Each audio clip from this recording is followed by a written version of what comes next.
নমস্কার বন্ধুরা, আপনারা দেখছেন স্টার নিউজ। পুষ্পা 2 মুক্তির আগেই বিপাকে আল্লু অর্জুন। আগামী বৃহস্পতিবার অর্থাৎ 5ই ডিসেম্বর মুক্তি পাবে আল্লু অর্জুনের পুষ্পা 2। এই ছবি নিয়ে ভক্তদের উত্তেজনা তুঙ্গে। গত শনিবার থেকেই বেড়েছে অগ্রিম টিকিট বিক্রিও।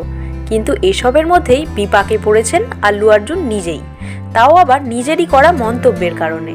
সম্প্রতি মুম্বাইতে ছবি প্রচারের এক অনুষ্ঠানে আল্লু অর্জুন তার অনুরাগীদের উদ্দেশ্যে বলেন, আমার কোনো অনুরাগী নেই, এটা আমার একটা সেনা দল, আর আমি আমার অনুরাগীদের ভালোবাসি। তারা আমার পরিবারের মতো, তারা ঠিক সেনার মতোই আমার পাশে দাঁড়িয়ে থাকেন। আর নায়কের এই মন্তব্যের জেরেই সমস্যার সূত্রপাত।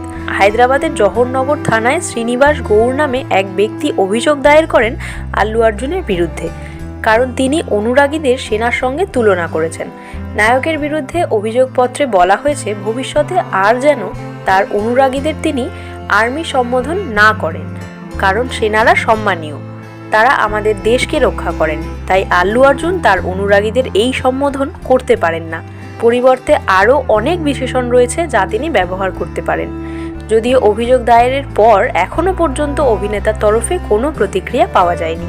বন্ধুরা, এই ধরনের আরও ভিডিও দেখতে আমাদের চ্যানেলটিকে সাবস্ক্রাইব করে রাখুন।